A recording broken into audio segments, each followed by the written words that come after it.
Haha, that looks really cute. Oh, I love it! Welcome to the Mike Cassidy Photography Podcast. Thank you, big voice in the sky. My name is Mike Cassidy, and I'm a boudoir photographer from New Jersey, and this is my show. I get to talk to some of the best photographers in the world to find out how they got started, what sparks their creativity, and what hurdles they've had to overcome to get their businesses going.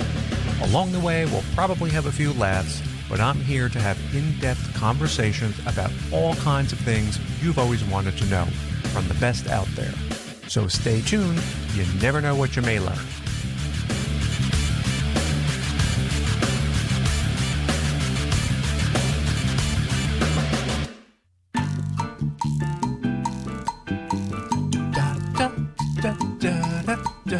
And singing on the podcast, 'cause I'm singing songs and I'm singing songs. Oh, hello. My name is Michael, and I am your neighbor, coming to you today from the secret underground boudoir bunker in an undisclosed location, so don't bother me. I just have a short announce today before we get into this episode. My guest on this show is Sarah Blodgett of Digital Grace Design. Sarah is a web designer and SEO consultant, and on this episode we are talking SEO. But, you know me, and in this episode, this is not your typical SEO talk. This is really more of a technical deep dive.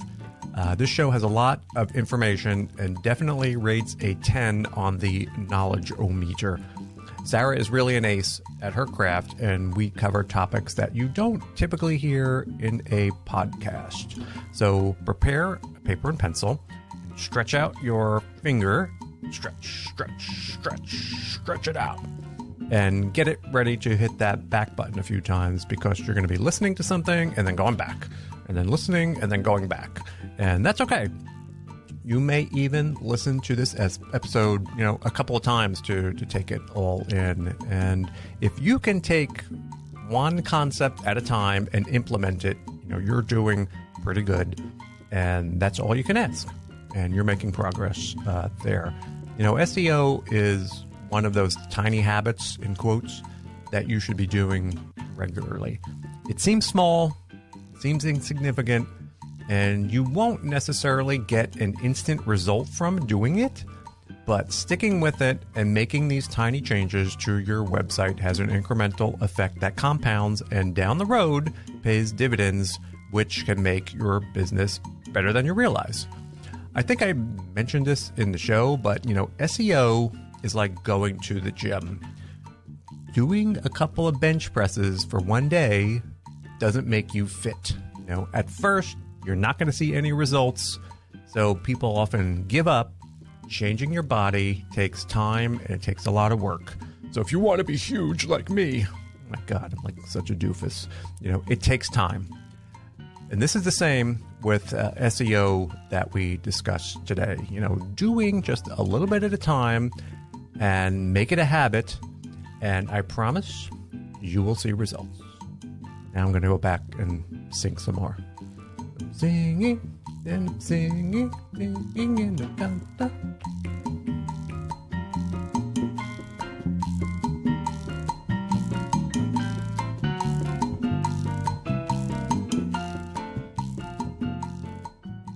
This podcast and my website both focus on the goal of translating the art and business of photography and making it accessible and understandable to everyone. My goal is to provide the best content in photography for you, the listener. I've assembled a great team of photography guests and experts to make this happen. What I've chosen to do is create a subscriber model for my audience. If you value what I'm doing, you can become a member and support this podcast. In exchange, you'll get benefits over and above what's available for free. It's my goal to ensure that subscribers will definitely get back more than they give. I've created a membership program that brings you far more in-depth content if you want to take your knowledge of photography to the next level. Members will receive episodes with complete, unabridged interviews with our guests, Members will also get exclusive access to listen to and participate in AMA episodes. And there's more. If you would like to learn more now, head over to thephotographypodcast.show/subscribe. Now, without further delay, here's today's episode. Okay, I got you started, and we are going. My guest today is Sarah from Digital Grace Designs, and just talking a minute ago about how I just got back from the grocery store, and everyone's walking around. It looks like Night of the Living Dead. People are covered head to toe. I took a picture of myself wearing like face masks, and I don't even have face masks. I had to take like T-shirts and cut them up and start wrapping them around my head. It's like a strange universe we're in like these past couple of weeks. And Sarah, unfortunately, is right in New York City. But you said that everything's sort of okay for you. You've been doing okay I'm through in Harlem, this. and I'm lucky that I already worked from home, as did my boyfriend, and so in that sense, our day-to-day hasn't necessarily changed that much. However, we are definitely seeing the repercussions of everything that's going on in our crazy times right now, with similar grocery store type settings and sidewalks being much quieter than they normally would, along with, masks being littered on the sidewalk, which of course is not ideal, but spending lots of time in our apartments. So we're doing okay. You notice, what is the grocery store scene like there? Because here it's like surprisingly calm. It's just like people are walking around like normal, everyday kind of shopping. It's about the same number of people I see out there. Yeah, to be honest, the last 2 weeks or so, we've been doing much more grocery delivery than perhaps we did before. But when all of this was kicking off, the grocery stores they sort of had a competitive feel to them where, people wanted to get in, get out, but the lines were pretty long. There were a lot of people in there. And you couldn't help but feel like we were a little close for comfort given the current circumstances. But I know now they have, 6 feet social distancing lines in order to get into the store, and they're really regulating the number of people that can go in. And likewise, they've limited a lot of the grocery store hours to, I think, give their staff more time to be at home and to rest and to clean and, be normal people. Yeah, because that's the one point of contact it seems people need to go to get their stuff. And I tried to a couple of weeks ago to get stuff delivered, and Peapod, I guess, is and everything is filled. Every single spot you're going week. I'm like, I got to go out and do this. I can't wait like 3.5 weeks to get a bag of potatoes. So I think people got to venture out, but it's calm. It's quiet, and and it's strange, I think. And I've been talking to some other people where we're sort of at the epicenter of this here, and it's at its like peak going through. And there's some parts of the country, people are like, what the hell are they talking about? There's nothing like going on. But I'm like telling people, be ready to be locked up probably for 4 to 6 weeks. Yeah. In your homes as this spreads and goes across, because it's going to get you. I think no matter where you are, it's going to come through and find its way to you. So just be ready to have some activities. Yes. Be ready to do puzzles and to bake more and whatever you need to do to fill your time. Every day, it's like I didn't realize I was losing track of my days. I thought it was Saturday and it was Friday last week. Everything starts to become the same. But on a positive note, I don't want to be all doom and gloom, but it's just a big topic that is in the forefront of everybody's lives these days. So we have you here, though, to talk about something better, something more inspirational.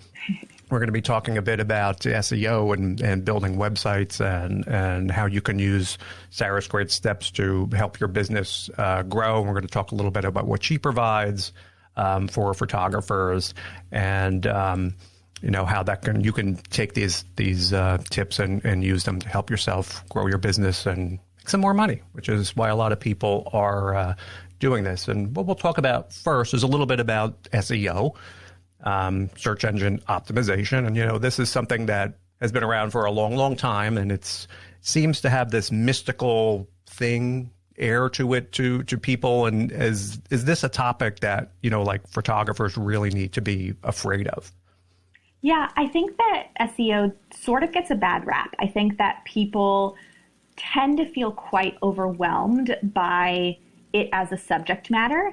And I think that it doesn't need to be scary. And in fact, if you are a photographer and you are being strategic about your SEO, whether it's about the written content on your site or adding alt text to your images or writing blogs in a strategic way, it can really make a handful of difference, a huge difference in the way that you're showing up in search results for the people that are looking for you. So I think that it can feel overwhelming, but when we break it down into like bite-sized concepts and subjects, it's really quite manageable and something that you can keep up over time in small bits, but have a really big result. Yeah, it's an ongoing process, Yes. I think. You're constantly have to get in there, and maybe not every day, but maybe once a quarter or so, you should definitely be going and checking things out and updating. And, when it comes to talking about SEO, I mean, this is a bit more mainstream now. People have heard of this, and, when you're talking to other photographers, they're like, yeah, I heard of this. I know about SEO. But when people are first getting involved or they're setting up their businesses, it's probably not the thing that is on the forefront of them to tackle or on their to-do list, which is an oversight. And in the scope of everything that people have to go through, to start their photography businesses, where do you think this comes in, or how does this rank in terms of getting started? Yeah, absolutely. So my primary focus in my business is website design, and I think that websites are one of the very first things you should be setting up in your photography business, because even if folks are finding you on social media, they're going to want to click through to your website to get more information, to see a larger body of work, to get details on how they can work with you, etc. And in creating your website, I think that SEO should be something that you're looking at from the get-go when you're launching your site, because the better you set yourself up for success from the beginning, the faster you're going to see results over time. Because Google really does reward quality, consistent content. And so if you start with a solid framework and continue to build from there, the results are going to pay off. So you don't have that much catch up to do. Yeah, absolutely. Yeah. I think if you have to go back and you've been in business for a long time, it can feel that much more overwhelming. But if you start at the beginning when you create your first website, then all of the work that you're creating from there will be created in that strategic fashion already. And your website now is your storefront. That's how people find you. It's like having a store and not putting a sign up on it. If you're in a brick and mortar type of a store, I think that's the way that people need to approach that. And people, I know the way that people find me, it's predominantly Google. They're going on Google, typing in, wedding photographer, portrait, whatever it is in your area. And that's where you need to do what you can to kind of show up in these listings. Now, it seems that, and I'm hardly an expert on this, but I try to keep up on the topic of SEO. And it seems like this is always evolving. There's always new things that, you're told to look out for. And it can be a little confusing in that front because you don't know who to listen to or what's going on. But if there are like a few basic fundamentals that people should be doing. Yeah, absolutely. I think that every page of your website should always have a page title and meta description that you set for them. And if you're not sure what these terms are, when you do a Google search and you see all of the different websites that pop up, the kind of header bar that describes who the business is and what they do, that's the page title. And then the little blurb that comes below that link is the meta description. And you want to be really clear in that page title what the content is that's going to be on that page so that, Google knows what the content is and they're more likely to bring you up in search results. And then the meta description should sort of serve as a little mini ad about what folks will find when they land on that page. So being intentional about setting those up for each page on your website within your website builder is a major thing that I would suggest. I think also ensuring that every page on your website also has one piece of text that's tagged as what we call in SEO speak as an H1 tag. And think about this as if that serves as the title of your essay that is that page. So if every page on your website is a freestanding essay, what would you call that essay? So if it's, let's say, you're a New York City wedding photographer, your H1 tag might be something like Digital Grace Design provides wedding photography for New York City couples that are looking to create memories or something like that. Jump in and ask you one question here, because these things are going to go back a little bit. And I know that, there's lots of website builders. I know you're aligned with Showit. People are using a lot of WordPress, there's Squarespace. And when you go into these builders and create a page, hit new page or something like that, sometimes these just pick default names and people don't realize it. It could just be naming your page 12, page something. So what is the difference between this actual text name and say like the page title? Because they can be different. They're not necessarily the same. Yeah, and every website builder will be different in that sense. So I can't speak to all of them necessarily. But you want to, I know, for example, in Showit, when we create a new page and we call it, let's say, home versus page 12, that will then become part of your link. So if it's my website, it would be digitalgracedesign.com/home versus page-12. And that link gives Google an idea of what's on the page. It gives folks that are seeing the link an idea of what's on that page. And then, in addition to calling it whatever you'd like to call it officially for the link structure there, then you'll add separately the page title and meta description that allows you the opportunity to give a little bit more depth into what's on the page, and also add in, your brand name and things like that, so that people have that brand recognition as well. So if I'm making a page for my beach photography, and it's a brand new page in my web builder, I want to make sure I'm going and actually calling the actual page something like beach-photography or New Jersey beach photography, and not just leaving it a random kind of a page 12 type of an actual page name. Exactly. And that's something that you just mentioned in keeping it beach-photography. I know that sometimes we think that we should take out that dash. Put it all together. Yeah, because that just seems easier. If, let's say, you're on a podcast and you want to share a link, or, you're linking from somewhere else on a different site.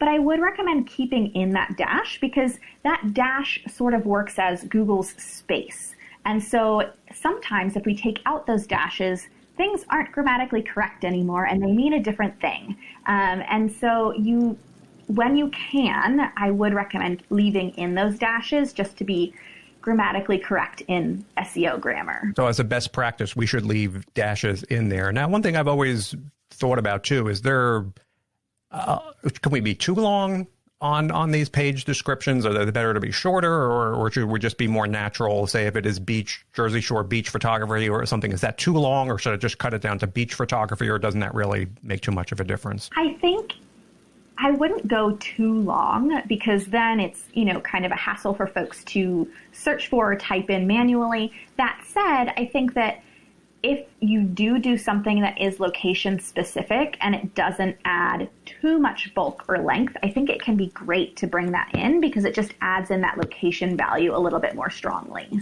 Yeah. And then when you mentioned H1 tags, now this may be not something that most people know, but they should know. Sure. And that's not something, again, you're probably going to see in your drag and drop website editor. You may create a title, but often it's not showing you. I know my website comes out of Wix, and sometimes you actually have to go deeper into the text settings, and there are some drop-down menus where you can pick your heading number from 1 to 6 or 1 to 7, wherever they go to. So I think that sometimes manually needs to be set up. It may not always be automatic for people. Yeah, absolutely. And I think that's really important to do, especially for those H1 tags, because it does tell Google what the subject of the page is. And so it can be really helpful. And a lot of times when we're working in website builders, if we add a piece of text in a particular style or font, there are default settings. And sometimes we pick a piece of font because it looks pretty in that spot, or it's bigger or bolder, and you want to punch out a piece of text. And from a design standpoint, that might look awesome.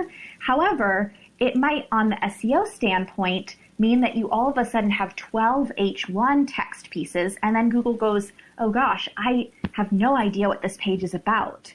So it's creating a hierarchy. Yeah, absolutely. An outline on that page. And so we're using our theoretical example here about my beach photography. When I create the page, I'm going to name it Jersey Shore Beach Photography .html or HTML, however your service does it. Sure. I'm going to create the metadata, which may not be on your page builder too. That could be hidden in there or something, but you're right. That's like the description. So you have to go in and write the fabulous photography on the Jersey Shore for all families and blah, blah, blah, blah. You're going to write a description in there. And then when I'm presented with this blank page, or if you're using a template, on the actual physical part of the page, I'm going to create words that look like a title. And again, put Jersey Shore Beach Photography, go into my editor, find this place to create that as an H1 tag. And that's going to sort of be the main top text on that page, which declares that page. Yeah, absolutely. Wow. I know. There's so much to think about. But it's not that bad once you get back. And I think that once you understand kind of the hierarchy of how those things work, it tends to make sense. You know, that's why I like to equate it to the essay, because in school we all wrote essays at some point. So just make sure that you're titling each page as if you're giving it the title of an essay so that folks know what they're going to be reading when they go on that page.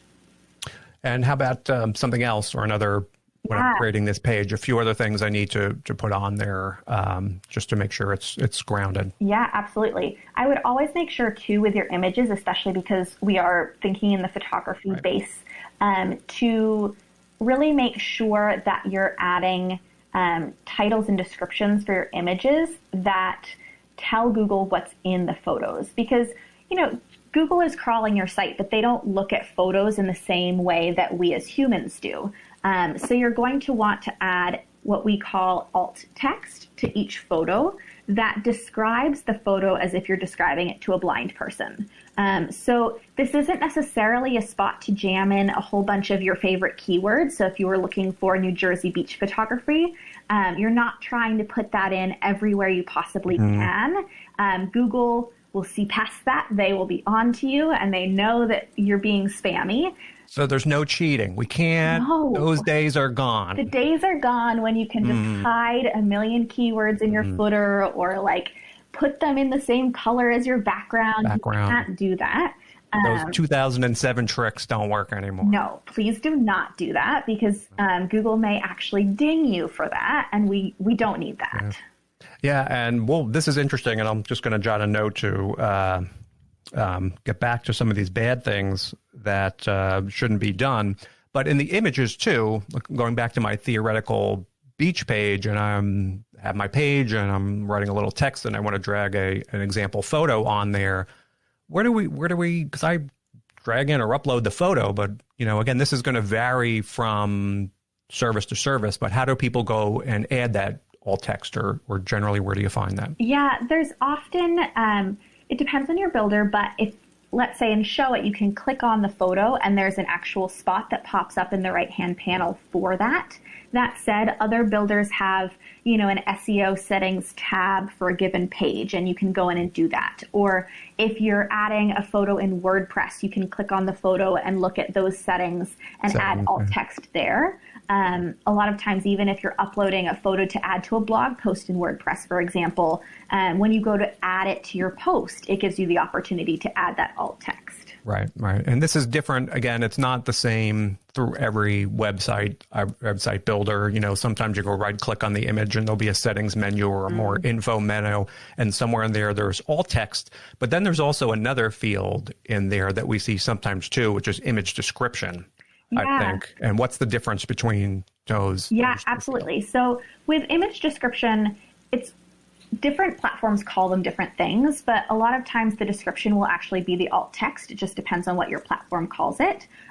One bar I know within Show It, they would call it the title, and that would be where you might put in like your business keywords that are related to the photo. So like New Jersey, Long Beach, beach photography family session, something like that. And then in the alt text, that's where you would describe the photo itself, like mother and daughter in yellow dresses play in the sand together, something to like be that. Descriptive. What you're writing in that alt text should actually just be what's in that photo and nothing else. Yeah. Like, don't get too complicated. Yeah, just describe it. Because that also comes into play with folks that might be visually impaired, that might be looking at your website as well, because they'll rely on that alt text to understand what they can't see. And the reader will actually read out the description of those images that are on the site. And one thing I also think that, that we should get to people that you're not going to see this when you're viewing the web page. These things are not visible. So I think that's why sometimes they're often overlooked. And so this is a good first homework assignment for people. You're not doing anything else, so you might as well go and do this, is to go on their website and look through their images and check out some of this alt tags and other image descriptions that are on there. Okay, so we're working on my theoretical web page. We got my title, my H1 title, and we're adding a little bit of text. Like, how much text, or what should I be writing on there too? As far as, I guess you don't want me to go on my web page anymore and put beach, photo, and put that in there 500 times. That's probably not going to be too helpful, I'm guessing. Yes, you are absolutely on to me. I'm so sorry to break it to you. That's what I want to do. I know. Oh, man.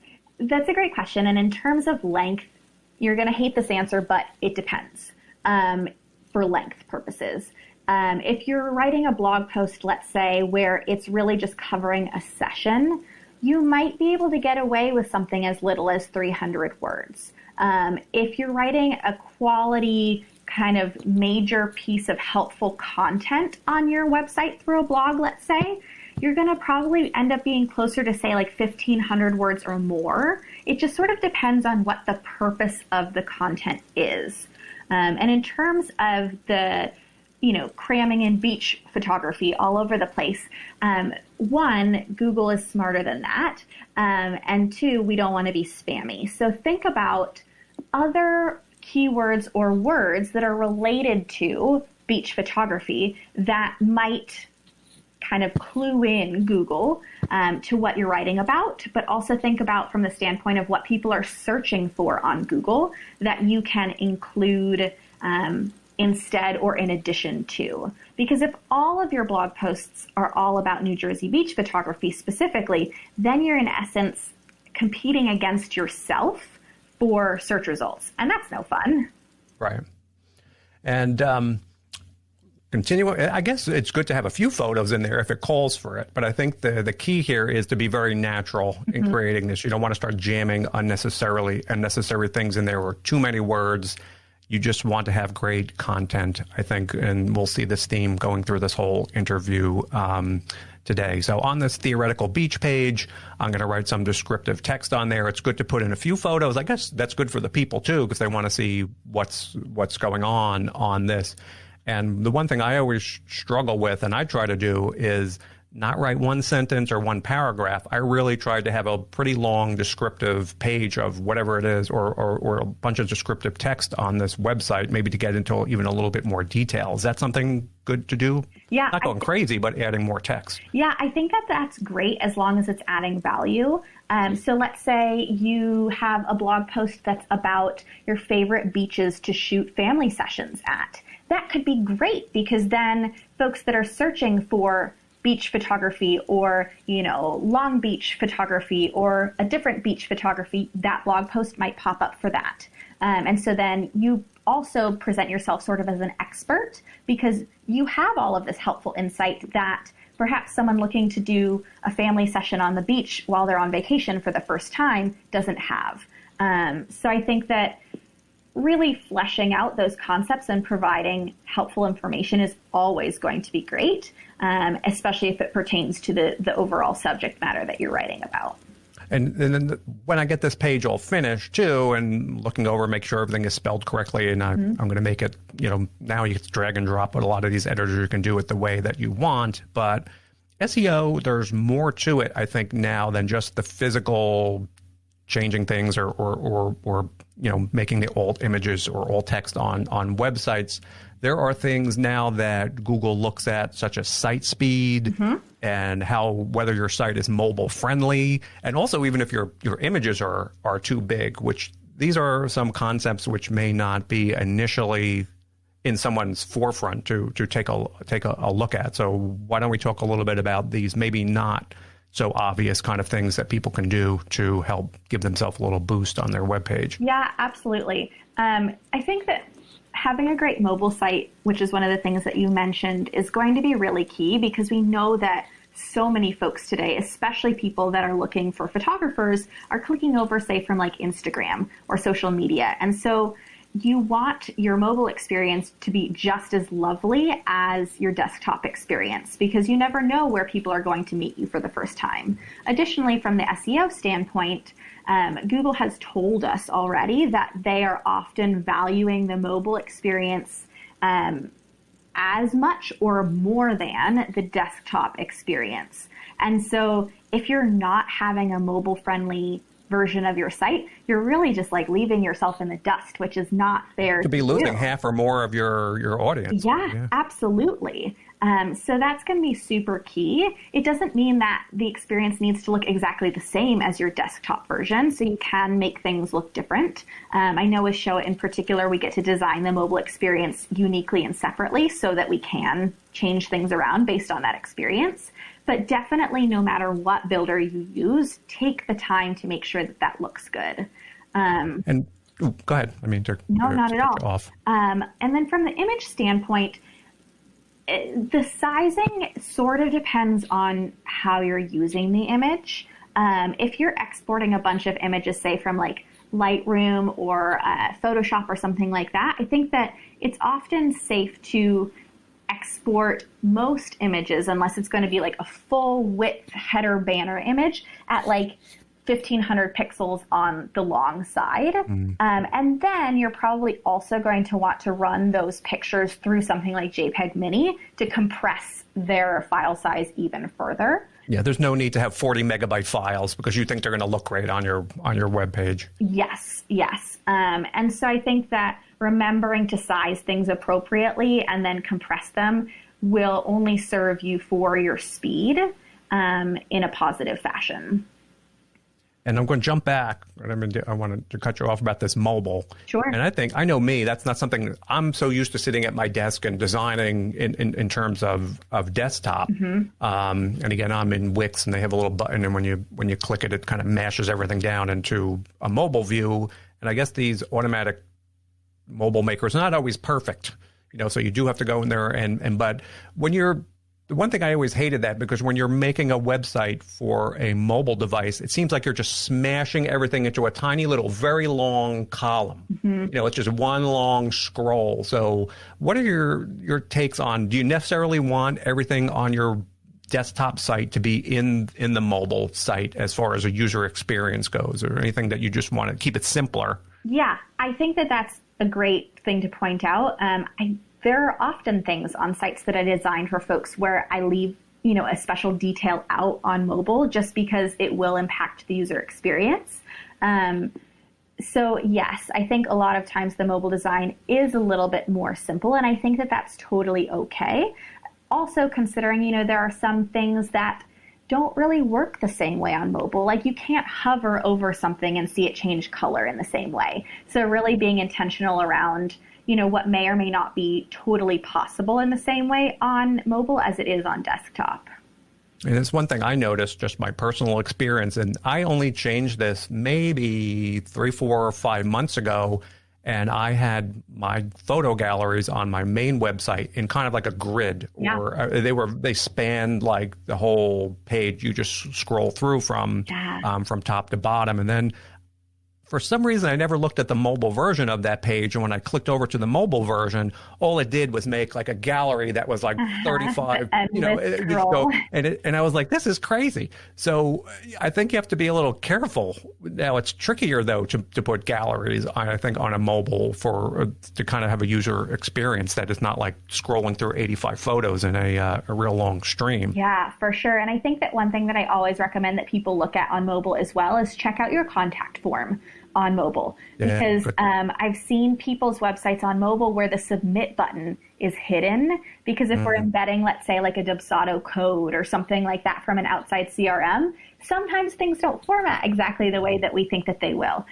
So please do not lose out on those leads and potential clients by having that happen. That makes me so sad. Yeah, if you wondered why all your people stopped contacting you, that could be a reason. Yeah. Another thing I wanted to touch on things here is not necessarily things you're doing on your website, but I thought we can talk a little bit about something like the Google Search Console and how that can be important to photographers. I mean, you could do shows and shows about this, but maybe we'll just talk a little bit of a few basic things about the Google Search Console. And if you don't know what it is, get a pen and paper. Yeah, absolutely. So, and I think that Google Search Console also ties in really, really closely / hand in hand with Google Analytics. I know a lot of website builders include, an analytics type dashboard.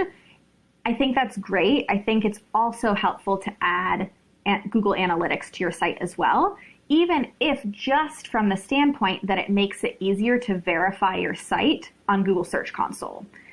So I would almost always recommend that you add a Google Analytics user ID to your website. It generally starts with a UA dash tons of numbers. And the difference between Analytics and Search Console mainly lie in this idea that Google Analytics will show you what people are actively doing on your website when they get there. So where are they clicking? Where are they coming from? Is it from social media? Is it from, you were published in a publication and people are clicking back to your website, that sort of thing. Whereas Google Search Console will tell you the types of terms that people are searching for where your site is showing up as a search result. It also gives us insights into, for that particular search term, how are you normally ranked? Are you number 25? Are you number 3? And also how often people are seeing your website coming up in search results, and also how many times they're clicking on your website for that search result. So it can be really impactful to know how you're showing up in search results, for what terms, and then also allow you to be strategic around potentially creating additional or new content catering to those search terms that you really want to rank for, or maybe that you didn't think about that you could rank for. Yeah, and Search Console is something, again, everybody needs to know about. And it's one of those things that's going to be a little bit of work. Mm-hmm. And just for the sake of people learning about this, Google Search Console is a completely different Google thing than Google Analytics. They're two different websites. They're two different services. So you may know about Analytics possibly. And a lot of websites, when you're signing up, they say insert your Google Analytics code in here. But the Search Console, and I don't know the exact web address. You just have to go on and search your Google Search Console. It used to be called Google Webmaster Tools or something, but they changed the name. And in there, you can see which are your pages, how people are finding them. Like she said, if people are finding you by Jersey Shore beach photography or what search terms that you're using, it shows you what links people are linking to your website, and it shows you lots of information that you can then in turn take and use to make your website even better, can't you? Yeah, absolutely. And one other thing to note that's cool about Google Search Console is if you make some major changes to your website, maybe you're doing exactly what we talked about a little bit earlier, where you're going back in and you're, providing those H1 tags and you're adding all those page titles and meta descriptions. But now you're like, well, man, I don't want to sit back and wait for Google to find this eventually. I want them to know about it now. You can submit your site and or individual pages on Google Search Console for Google to recrawl, so that hopefully they will notice your changes sooner. And so, while the ever-changing and all-powerful Google gods are not necessarily things that we can control, we can kind of push them in the right direction.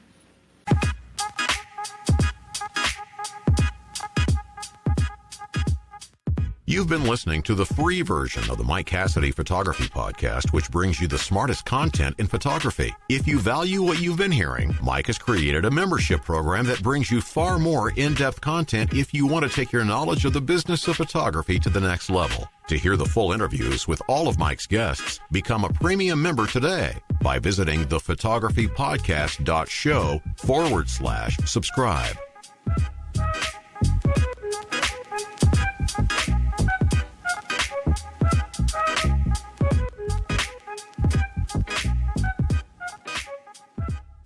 Yeah, I'm going to finish up here. And you also, we only scratched the surface. we only did some scratching here today. So just some scratching on the SEO. And it gets pretty involved.